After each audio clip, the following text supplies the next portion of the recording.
Hi everyone, it's Raina. So this video is looking at the full moon in Scorpio, which is occurring on April 23rd.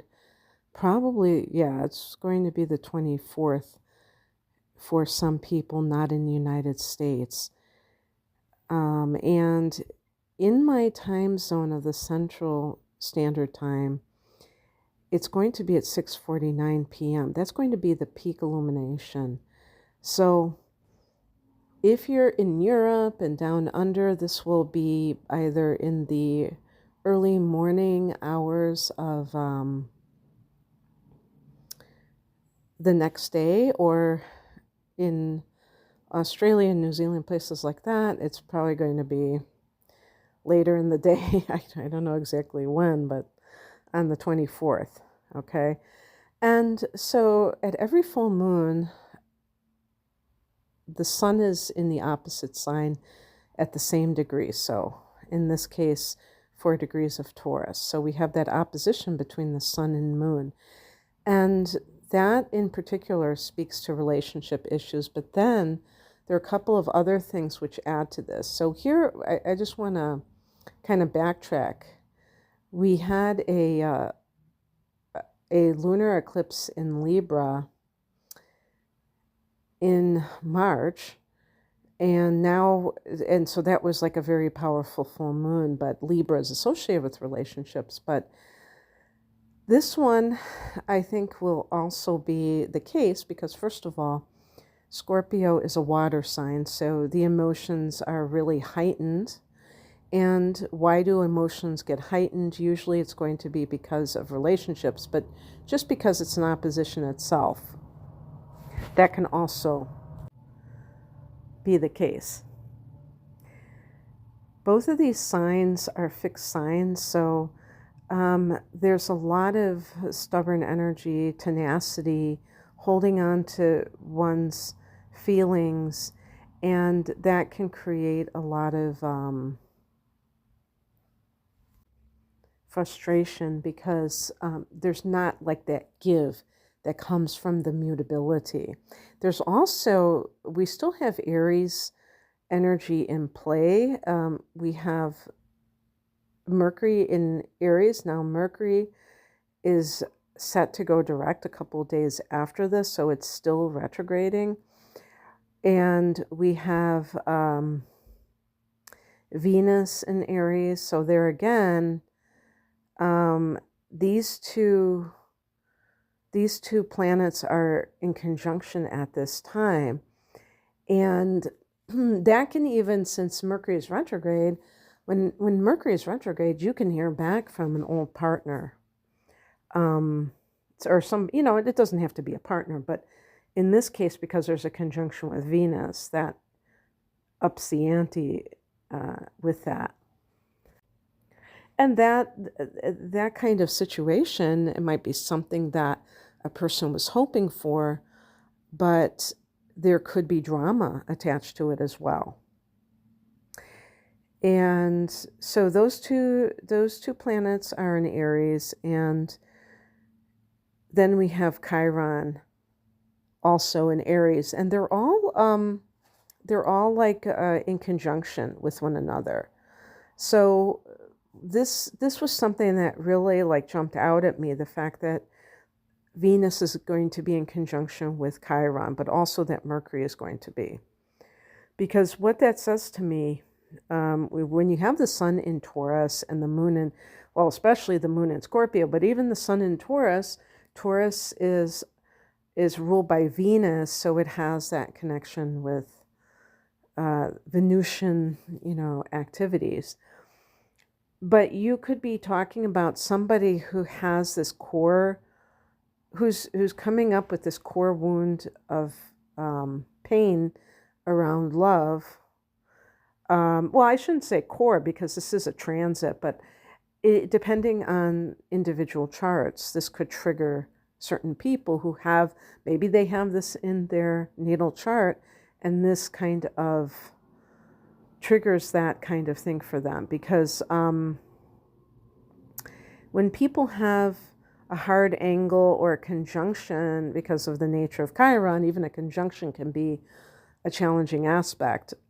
From Venus to Chiron, there can be a feeling of not being lovable or having experienced not being loved in their life.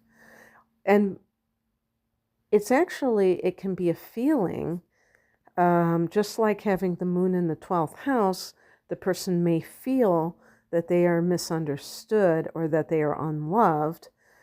Venus square Saturn, another example of that. But it could be a matter of perception in certain cases because of what their needs are versus what their parents or other people were capable of giving. So if somebody doesn't understand you emotionally, it doesn't mean that they don't care.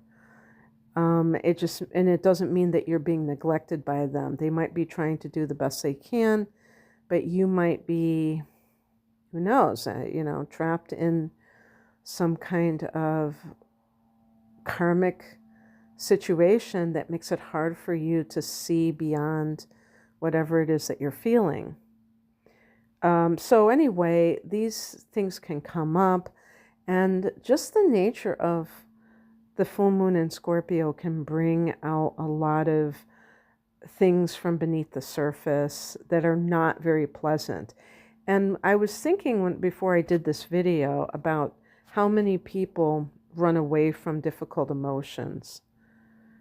I was just reading about certain people that because of trauma that they've had, that they can't meditate, that some people were saying, of course, on the internet, people say a lot of things that, are questionable, but I participated in a yoga teacher training.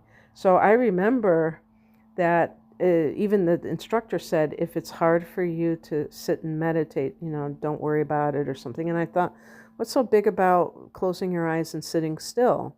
Unless you're very severely ADHD and that's something that is, part of your nature. Why would you be like that? Well, it is because of trauma, and it's like they have to keep going so that they don't think and they don't stay quiet. Well, that just creates more of the same. So we have to face our fears at some point.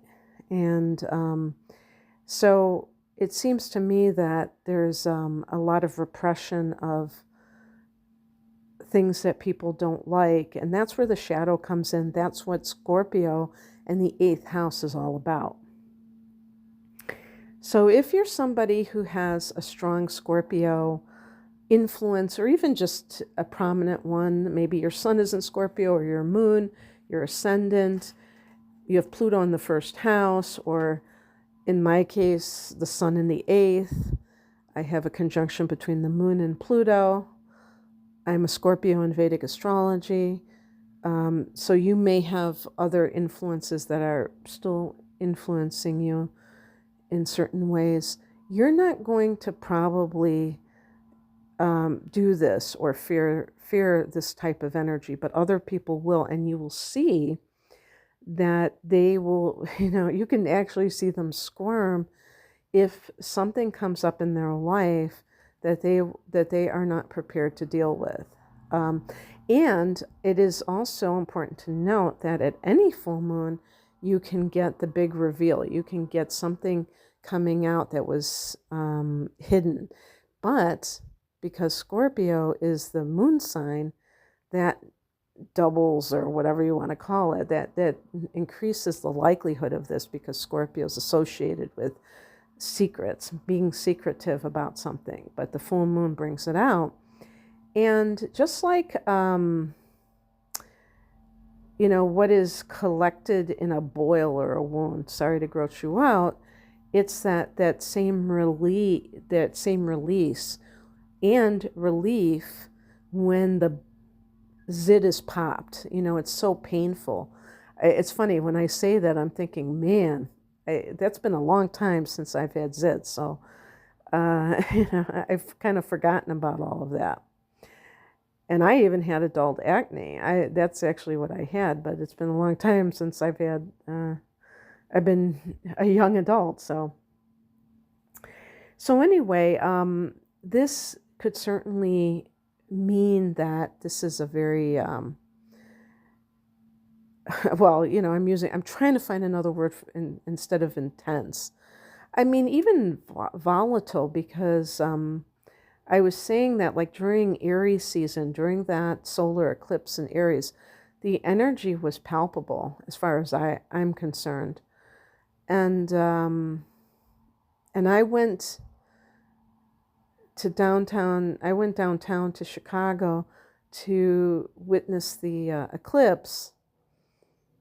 And I don't know, it's kind of embarrassing. I thought that I'd be able to see it better, which is kind of like really, there were a lot of tall buildings, so I don't know what I was thinking.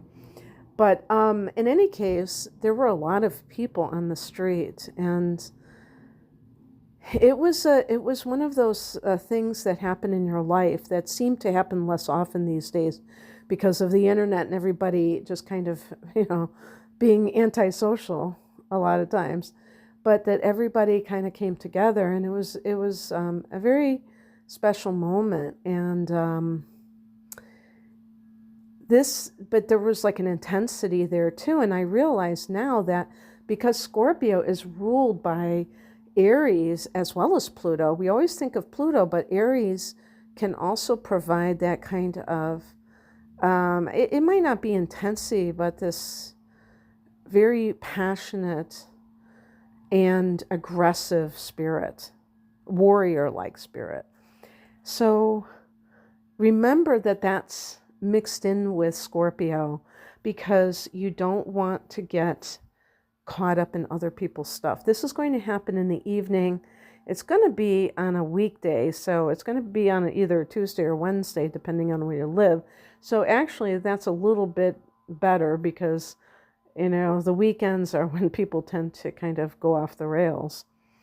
But regardless, I mean, with relationship issues, even if something is revealed in one of your serious relationships, being non-reactive is probably the best policy, because you can, I'm not saying don't deal with it, but maybe not react, meaning that you just kind of like are too rash with your emotions and you're not thinking it through.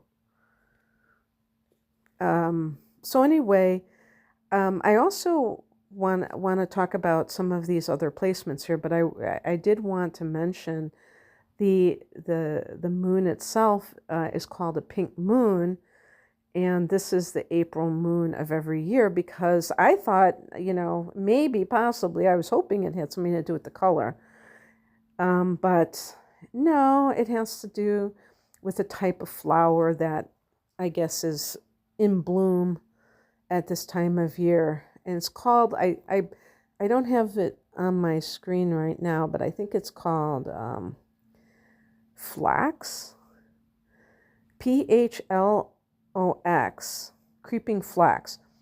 But it also was called moss pink. So there you go. Now it's interesting because they show a picture of the pink version. There's also a white version of this flower.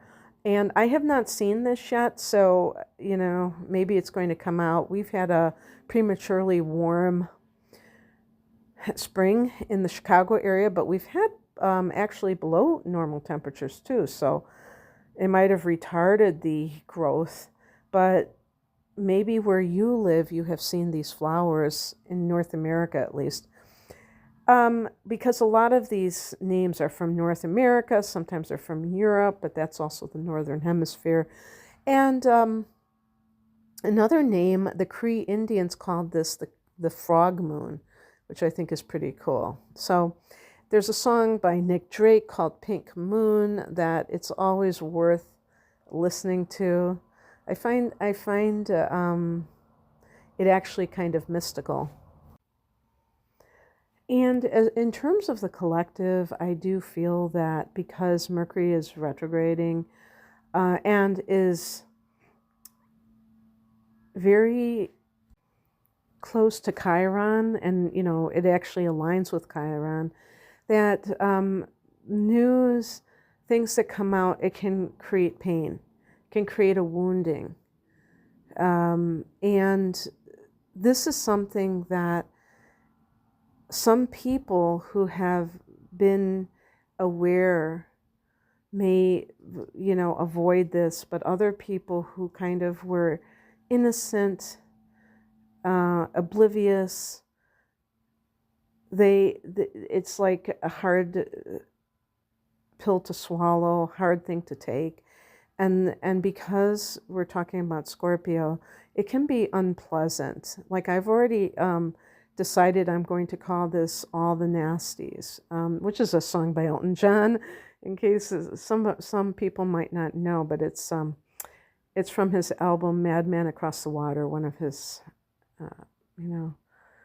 epic works. And it really can be something like that, because with Mercury itself, Mercury is very verbose. It's all about communication, but sometimes, we find out something that we've already talked about. We find out the truth. I think everybody's had this experience where somebody tells them something, or they hear news about somebody in their life, and then later on it's like, oh yeah, well, this is really what happened. And so they revisit an event, but it's like now they find out exactly what was happening, and it can be kind of disturbing sometimes, depending on what it is. And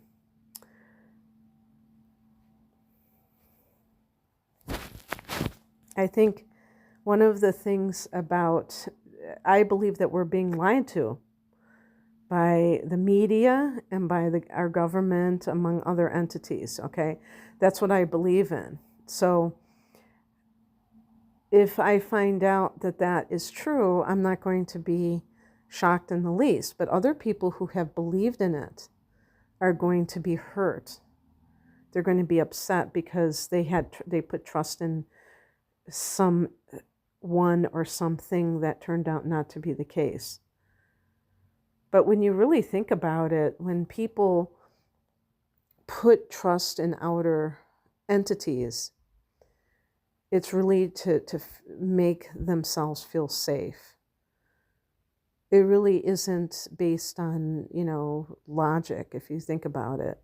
Because the truth is that there's a lot to be gained by lying. There's not a lot to be gained by telling the truth about a situation. So anyway, sometimes, I try to talk about the current events too, allude to them, I should say. And I had a nasty comment on my last full moon video, somebody really putting me down, and like a fool, I reacted in a defensive way. And I should have known better, because there is something called criticism that is, I don't even like the term constructive criticism, but just plain old criticism that isn't coming from a destructive place, a place of trying to wound somebody. And I totally get that. But this person seemed to be trying to, make it personal with me.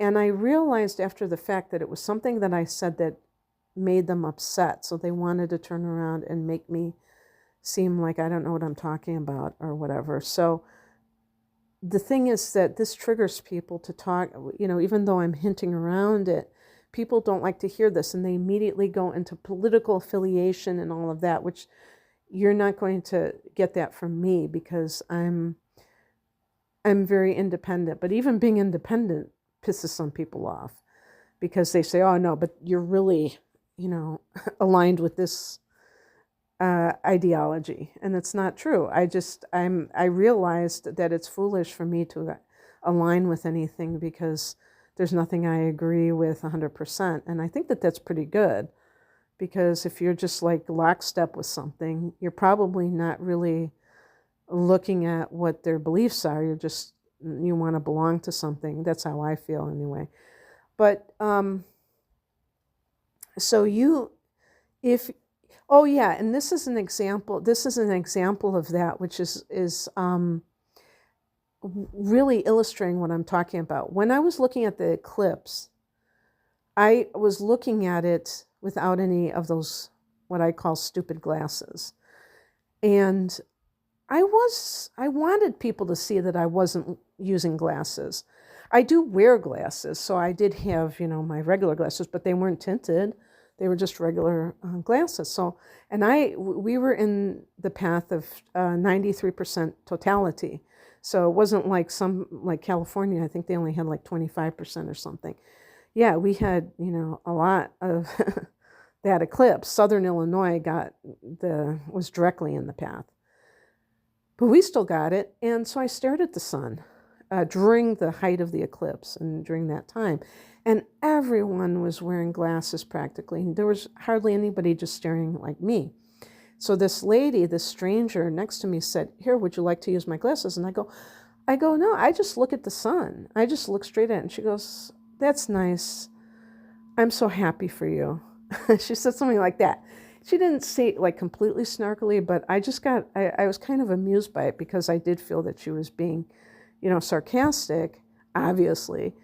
And I was thinking, what prompted that? Like, what is up with that? Because I was rejecting something she was offering. And I did say, "Oh, but thank you anyways," to make sure that she knew that I thanked her.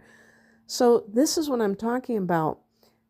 I want to show people that I believe that we are being lied to, because I am not blind right now, and I looked at the 2017 total eclipse too.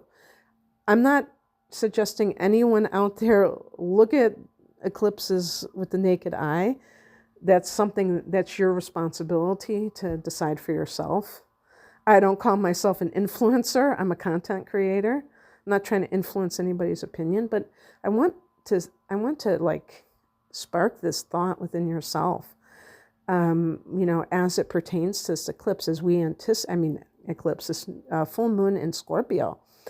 What kind of beliefs do you hold that if it was brought out that it's not true? And this could be about somebody that you, like a celebrity or a politician, somebody famous, and you find out something very dark about that person. What would you do? Would you say, "Well, that's not true," or "Give me the proof"? And even if the proof comes, would you say, "Well, that's a deep fake video"? These kinds of things. Because this is I'm not some kind of prophet by saying this, but this is very likely to happen in, the fairly near future as we head on throughout this year of 2024 towards the U.S. election. We may get these kinds of things coming out, and some people are going to turn away from it, and some people are going to, shrug their shoulders and say, "I knew this 5 years ago or 10 years ago or whatever. I already knew this. This is nothing new to me." This full moon in Scorpio, being at the time that we're in, this is a very potent month of April, because this is just a few days after the alignment of Jupiter and Uranus, which can be very important in and of itself. And also the, Mercury going direct a couple days after this. And, of course, the aftermath of the solar eclipse. Some people are having major life events. Some people, it's a nothing burger. And this, same as it ever was. We're not always experiencing the same things at the same time, thank God. But it's definitely going to be, this full moon is going to be a time of heightened emotions. And whether or not you might feel that, but you don't have to take it to the next level. You can be very mindful of it. I mean, that to me is the most important thing about me doing a video like this, especially when it comes to Scorpio, is that you don't have to,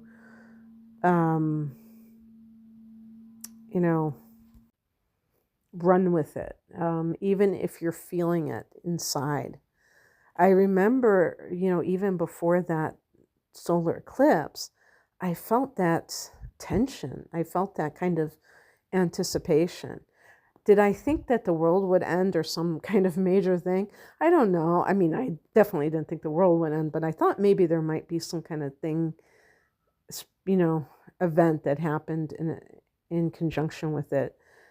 But it still is something, we're still dealing with this eclipse energy. It's not like it's just completely dissipated.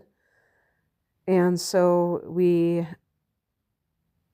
this is going to be like a little bit over 2 weeks after the eclipse. So that's pretty fresh. So a couple more things I wanted to say about some of these things. So we're going to have Mercury in Aries. So that's another thing. Mercury's going to be retrograde, but it's going to be in Aries, so it's very blunt speech. Blunt speech can be very wounding.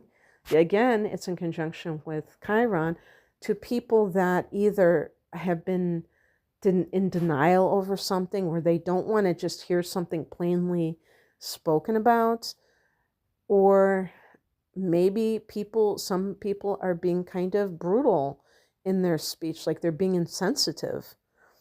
You can be blunt, in other words, straight to the point, and still have diplomacy. I really do believe that. Venus in Aries is a very feisty kind of a Venus. It's definitely not, kind of like violin music. It's like heavy metal. So if you are into someone and maybe you're thinking about reaching out to them, or you have recently begun dating, this is a very lusty kind of an energy. But think about that too, because let me tell you something. A full moon and a water sign, if you're a woman, you could be very fertile. I don't know about the male equivalent, if you're, if your sperm is more potent or not, but I think for a woman especially. So if you're feeling very feisty, Randy, this could definitely be a time when you're more fertile. Mars is in Pisces, and Mars is in conjunction with Neptune, which is also in its own sign of Pisces. So this can be very idealistic in the beautiful way of spiritual alchemy, because, I would associate Scorpio with alchemy because it has to do with transformation. So it can be the person who is really motivated to change their life and to elevate their consciousness, and I honestly feel there's a good argument to make that Scorpio might be the strongest sign of the zodiac when all is said and done. Even as complicated as it is, I do feel that it is definitely among the strongest. And so part of that is the willingness to look at that seedy underbelly of life and maybe even prefer it, the people that, into goth, into dark clothing, embracing the darkness, not shying away from it, but also seeing the darkness within yourself, seeing the shadow within yourself and willing to transform it. So this conjunction between Mars and Mars and Neptune in Pisces can have that spiritual connotation. It can also be a deeply diluted action that people are taking, or even intoxication, abuse of substance abuse in the lower form. It could be something like that, or doing something that is like kind of a lost cause and kind of going after it because a person is in denial over a situation. So there's that. And then there are some hard angles from the sun, the moon, and Venus to Pluto. So watch out. And like for the Venus square Pluto situation with people in relationships, I think one of the biggest desecrations in relationships is putting, arguing about money and fighting over money, like especially if people are using money as a source of power. So to me, that really lures people to do something like that. So if you find yourself embroiled in something like that, this is a call to take the higher road. Doesn't mean if somebody actually is doing something that is underhanded and it affects your finances, that you should just let them walk all over you. I'm not talking about it from that perspective. But if it's just greed, don't give in to temptation. Sun square Pluto, is somebody trying to put out your light? Is somebody trying to control you and stop your creativity? Being able to see that. It doesn't, parents can do this when children are young. Maybe this is something you realize that you had growing up, and now you're ready to counter that. The moon square Pluto, this is emotional tyranny. And it's very important that we see that we are part of this dance. Not allowing somebody to intimidate us, to manipulate us with guilt, shame, or fear. And this includes authority figures. This is going to be a very interesting time because, Pluto is now in Aquarius, and that is populism. That is the people that are joining forces, which would be an Aquarian ideal, the collective, against this kind of tyranny, that Pluto, the abuse of power. But the thing is, we have to have unity to do that. It can't just be a few people against such forces. So that that will require people seeing the light of what's really going on. And that's going to be a process. Some people say that there's going to be this thing that happens, like this thing that comes out, and then all the dominoes will fall. And I actually resonate with that scenario. And it could be something that doesn't even seem connected, but then you find that it is connected to everything else. Okay, but even still, I think that things are coming out. It's like dribs and drabs. And like when we look back 20 years from now, when Pluto goes into Pisces after it leaves Aquarius, we may go, yeah, we were in the midst of it, so we thought nothing was happening, but everything was happening. It just wasn't happening all at once, thank God, because that would be utter chaos. So it might be somewhere in between. It might be that there are some things that come out, just a deluge of information, and this could, it is possible that this is the time because of cooperating factors such as the eclipse portal, the Mercury retrograde, and the fact that the full moon is in Scorpio. All of those things are enough to trigger an event like that, but still realize that it probably isn't everything. and be grateful that we're not going to have to deal with that all at once. But also, it was interesting because I heard somebody talking about the next time that the United States is going to get a total eclipse like this, it's going to be in 2044. I think I heard that correctly. And I thought to myself, oh my God, that's when Pluto, that's the last year of Pluto in Aquarius.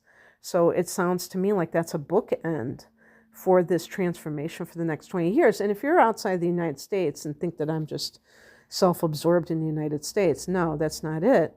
It's because the United States is very influential in terms of world events. It is what it is. I mean, there's probably some deeper reasons for that, but it does affect other countries for sure. What happens in the United States, you can't deny that, even if you're irritated by people always talking about America. It is what it is. So anyway, that's what I have for you. I hope that you look at yourself unflinchingly. Whatever comes up within yourself. It doesn't have to be outside of you. It can be within yourself. Even this eclipse, the solar eclipse, brought up things, because I heard a channeler talk about this, and it made a lot of sense about our life review coming up at the time of the solar eclipse in Aries. And you also have to look at where this is happening in your chart, because that can affect how it affects you. So just be open to transformation and see what transpires, and take care of yourself. Bye.